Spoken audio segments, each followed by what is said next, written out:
Great to see all of you. It was mentioned, I believe earlier today, that I drew a lot of inspiration earlier from the media equation, which really started to point out ways in which the relationships between people and technology began blurring. And I'm really excited to talk to you today about some really interesting new ways in which I think we're blurring this line between what is human, what is technology, and who's in control of what.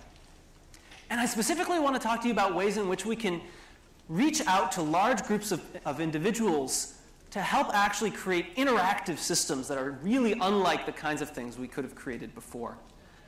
So when I talk about interactive systems, let's start with the most basic one you've probably ever seen. It's the word processor. It's the white lab rat of human-computer interaction. And that's more or less why, because it's the most heavily designed system, I would argue. And like many of these kinds of design systems, it helps with complex cognition tasks, complex interaction tasks. You can think about how Microsoft Word and its brethren help out with layout, with spelling, with grammar, many things. But at the same time, they're really not helping with the core activity of writing, or even, say, editing. If you think about it, the ideas are still completely your own. There's nothing else that Microsoft Word can do to help you here. And this hasn't always been the case. Think of these kinds of situations. I'm faced with this all the time as an academic. I would assume many of you other ones, especially journalists, face word limits all the time. And this is exactly the kind of thing that we just can't help with as software. AI is not good enough. The interaction is not good enough. But historically, we didn't even do this ourselves. We actually turned to other humans. If you were a writer, a good writer, you would have an editor who would help you actually fit yourself onto that 10th page if you needed to. And even today, we pass text back and forth to our colleagues. But this was never something we could really build into an interactive system, because if you wanted that, you would need people to be available at any time at large scale. And that's really never been possible. Until recently, we've really started seeing a huge profusion of what's started to be called crowdsourcing or crowd computing. Crowds gathering together on the internet to do things all ranging from data collection, training advanced machine learning systems, running social science experiments, writing an encyclopedia that we all use daily. And this isn't even new. It goes back to the 1800s when the British Royal Astronomers started sending out spreadsheets through the mail to help calculate the positions for nautical sea charts. But all throughout this historical lineage, this has operated what I would call a batch platform. This is something where you have a lot of work, you put it over the hill, and you wait a while, and hopefully it comes back. So what would it take to take a situation like this one and think about how we could actually have crowds interact with you through technology?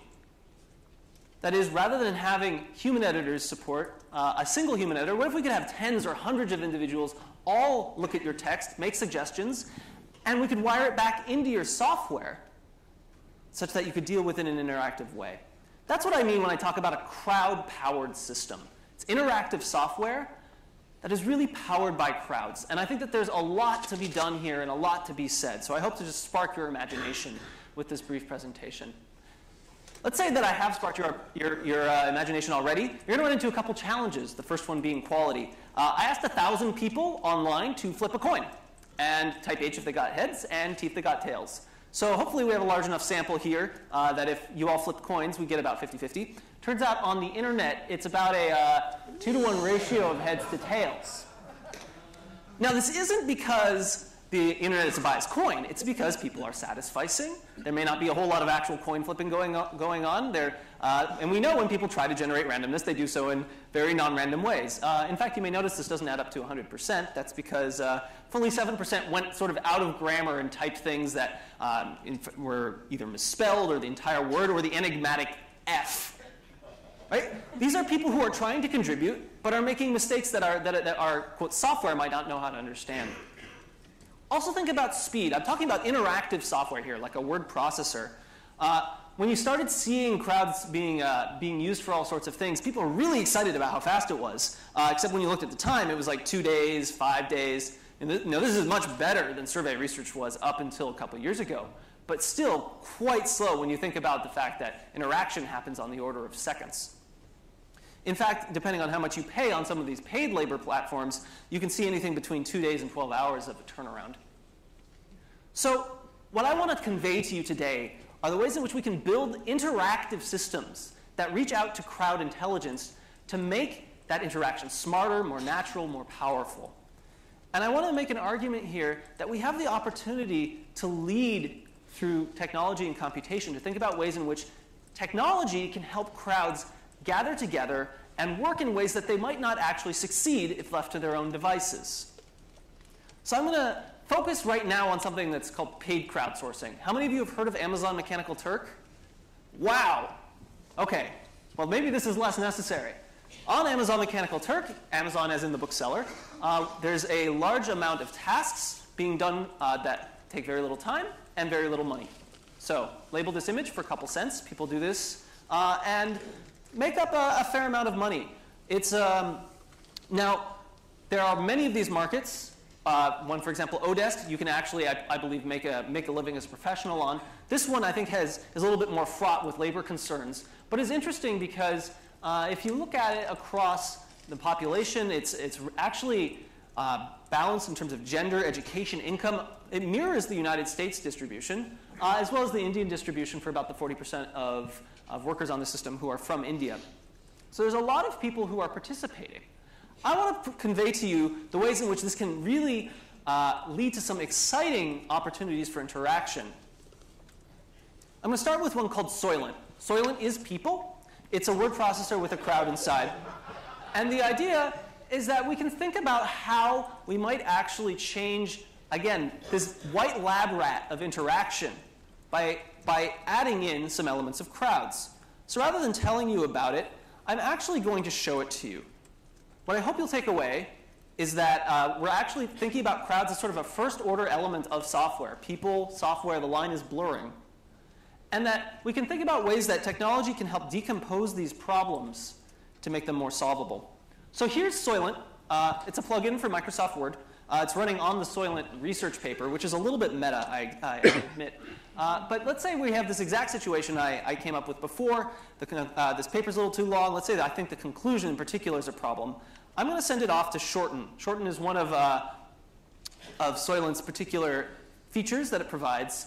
And when I do that, we're actually going to be recruiting help out from the web. Now, this is all offline, pre-baked Martha Stewart style.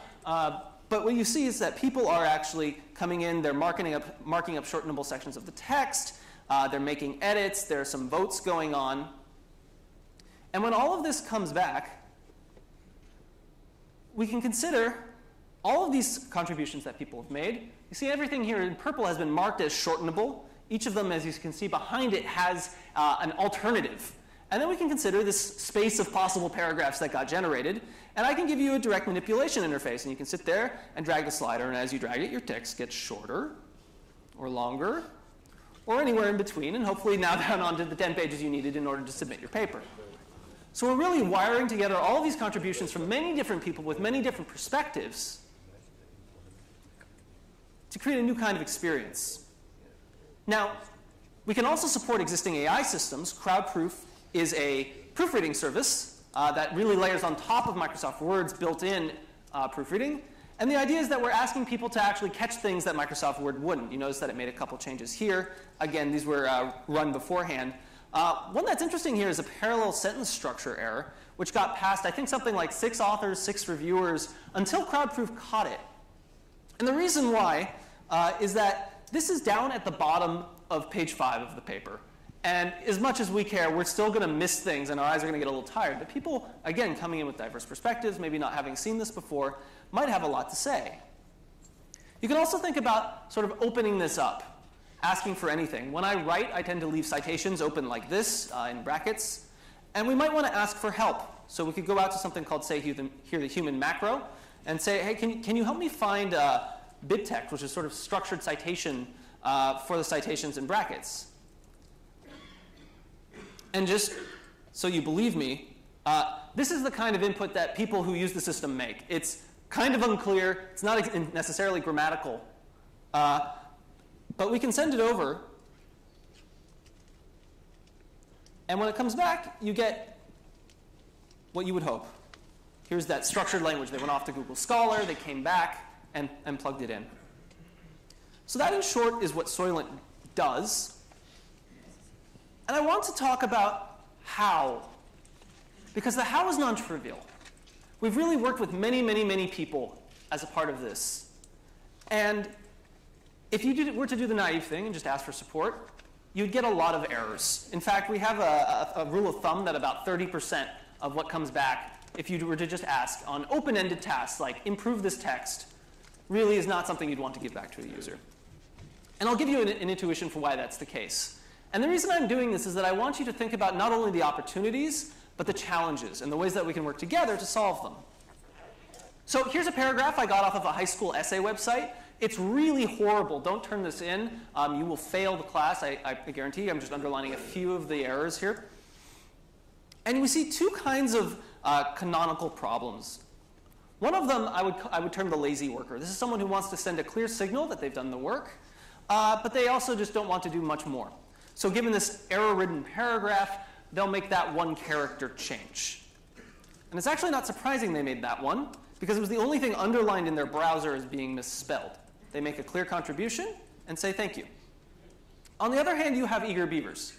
These are people who also want to send a clear signal that they've done the work, but they actually go way beyond as well. And our algorithm may not be expecting this. So these are equivalent to the people who would write out head or heads. In this context, they might think that the paragraph would read better if you inserted new lines or returns between every sentence. I happen to disagree. But we might not have expected this, and it would be difficult to actually protect against it. So as a result of these kinds of personas, we have what you might call low-quality work. And from my perspective as a computer scientist, what we really need to think about here are design patterns. These are sort of reusable ideas that we can apply that say, OK, our goal is to take something in an open-ended fashion and refine it. How do we go about doing that? How do we actually get a computer to play a little bit of a role of a manager and to get the crowd itself to manage itself successfully? So here's one idea. There are many out there. We call it find, fix, verify. And the idea is that we're actually decomposing some of these very difficult open-ended problems into things that are actually a little bit more directed. As you might presume, we're actually splitting it into 3 stages here: find a problem, fix it, and verify. So I'll give you an example. Here we can actually say, instead of fix this text, like proofread it or shorten it, we're actually going to say find an area that can be shortened. Don't make any changes. We're going to collect a bunch of these, look for independent agreement, and anything that people seem to be agreeing on, we split off in parallel to a fix stage. In the fix stage, we ask people to edit that section, and we gather a bunch of these options, randomize their order, and feed it to a quality control where we try to say, effectively enforce invariance. We want to make sure we don't include new grammar errors. We want to make sure that we don't change the meaning of the text. And anything that survives this particular gauntlet, we can actually then send back to the application that can choose to render it in any way that it wants. This is one example of a kind of design pattern we might have for crowd computing. OK, so does this work, you might ask. In fact, we asked that as well. What does the quality look like? How long does it take? How much is it going to cost you as an end user? I'll give you a very high-level sense here. I'm happy to chat more. So we fed Shorten a whole bunch of different inputs, ranging from academic papers to TechCrunch blogs to my favorite, which is a rambling email from the Enron corpus. And you would see edits that look a lot like this. Overall, what we tended to do was cut about 15% of the original text without changing the meaning. If you step back for a moment, what that means is that you could take an 11-page draft of a college paper, hold constant all the boilerplate, the title, the figures. Soylent would give you back a 10-page paper with no major changes to content. Same meaning. How are we doing that? Well, mostly our contributors are focusing on what I would call wordy phrases. These are things that are sort of unambiguously changeable. The phrase "are going to have to" can change to just "have to." Sometimes we're actually merging sentences, right? This is something we can actually feed to a machine learning algorithm and start to learn to do slightly more automatically, though this is a more difficult problem than something that's just, say, a dictionary-based approach like what you just saw. This doesn't always work, of course. Here are a couple interesting failures. In one case, if we're not part of the community of practice, the workers may actually choose to change something. There's an academic signaling phrase. In this paper, we argue that, which workers find incredibly boring. Again, you may or may not disagree. but it did, in a sense, change the academic context of that sentence. Also interesting is parallelism. We have workers nearby each other who may not actually be able to see what the other ones are doing. You see here it renders the resulting sentence almost meaningless because you have the workers in one phrase cutting the main clause, and in the other one they're cutting the parenthetical. Okay, so we have hundreds of people actually contributing to these kinds of things at about $1.25 per paragraph. Depending on how long you're willing to wait, that number can go up or down. So how long do you have to wait? Well, we have to post a task out and ask for help on Mechanical Turk. And it turns out that if you sum the median find, median fix, median verify, these are sort of log normal, so it can take much longer, it can stall. You're waiting about 20 minutes. Now in a moment I'm going to show you how you can actually get that much shorter. And in fact, if you can't get that much shorter, the work time is actually just 2 minutes, a median of, again, find, fix, verify. You could, in the limit, ask for help and get a response in 2 minutes. So this will hopefully open your mind to the kind of possibilities that's there. I'm going to turn slightly more briefly to showing what happens if this happens in real time. Real-time crowdsourcing. Why do we want to do this? It's because the kinds of things that we can design interaction for are really constrained by latency. In fact, people have started building all sorts of really fantastic applications that are collaborating with crowds to accomplish things like generating designs, helping people with health and nutrition, supporting robotics. But everything is constrained by that same limit that Soylent is, which is that, well, basically we can get one person to maybe get back to you in about a minute. And if that's the best we can do, we've lost already. Because it turns out that we know from some work, actually, Stu Card, who's a researcher here now, back in the day found that people just lose focus about 10 seconds after waiting. So you pull out your phone, you say log in, and if it sits there for 10 seconds of cycling, you're just going to put it away and start focusing on something else. So we need to do something much better. We need on-demand, flash, real-time crowds. So I'm going to show you how we can do that. I'm going to show you an application called Adrenaline. In Adrenaline, the idea is that we're going to actually get these pictures to happen in real time. You're going to take a short video instead of a single frame, and we're going to choose the best frame. We want to do this because you want to actually see the result almost instantaneously. So here's an example. We're capturing a video like this with me and a participant actually just high-fiving each other. And as of right now, we've just made the request. People are going to jump in along the bottom. They're going to focus in. And just a few seconds later, they're going to identify the frame, and we're going to pass it back to the user. We're done. Real-time crowdsourcing. What kinds of opportunities does that open up? You can see the kinds of pictures that we get back. People trying different angles, different poses. People action shots here jumping off of a bench. Or people just being silly, dancing around and letting the crowd actually contribute what they think to be the most memorable moments. So I'm going to give you a sense of how this is possible. One thing we can do is a retainer model, which is to say that we're actually going to ask for people in advance. They're going to come. We're going to say, we know that we're going to need help. You sign up. Go work on something else. We'll pay you to just stick around and come back. We'll throw up a JavaScript alert when we need you. And it turns out that when we do this, here on the x-axis, how long it takes them to get back, and on the y-axis, how many of them get back that quickly, we see that about 50% of them come back in 2 seconds. And in fact, you get about 75% of them in 3 seconds. This is incredible. This means we can get collaborators extremely quickly. In fact, if you have them waiting longer, they don't come back as quickly, but you can offer a bonus, and it takes something that looks like that and pushes it up all the way as if they hadn't been waiting at all. This costs about 30 cents an hour. I said about a half cent a minute in addition to the base task. And we can do all sorts of things. I showed you Adrenaline. I'm going to close by showing you a few other examples. OK? A/B. Let's say I wanted to know which tie to wear today or which logo I should have for my company.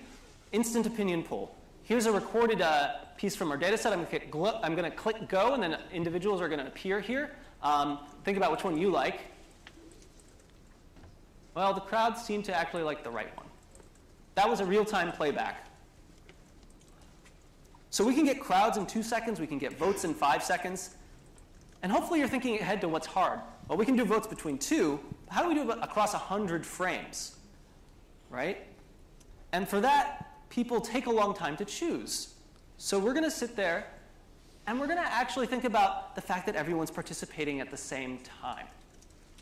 And because they're participating at the same time, arriving together, and they can work together, we can actually get the crowds to work together collectively than even the fastest single member of the crowd. What we're going to do, as you saw before, is we're going to actually start noticing when people are likely to agree, and then focus their attention on that area. So we say, hey, everyone, you're focusing over here. Let's everyone pay attention and really help us out. So again, just to show you that video, it looks something like this. People hone in on that sort of center area. We reduce it again, and we have a single frame. So just to give you a sense here, we can try a bunch of different approaches here, asking them all to come in on retainer. We can try to bring them in retainer and vote slowly, vote quickly. And what I'd like to get across is that we're really actually getting real-time responses within that 10-second response time for the first frame and about 12 seconds for the final reduction. And the reason we can do that is we can take these people who are slightly a little bit more laggy and pull them along with the rest of the crowd. Those are the people on the bottom half of that orange block. So we can actually do all sorts of things in just 10 seconds by reaching out to collaborators out in the crowd. So let's think about one more example. Are you a designer? Perhaps. This is Photoshop. It has a tool that allows you to sort of bend figures. Let's say that you're a designer and you wanted to populate a crowd of individuals in a poster for, say, a rock band concert. So you want to have a bunch of people looking excited.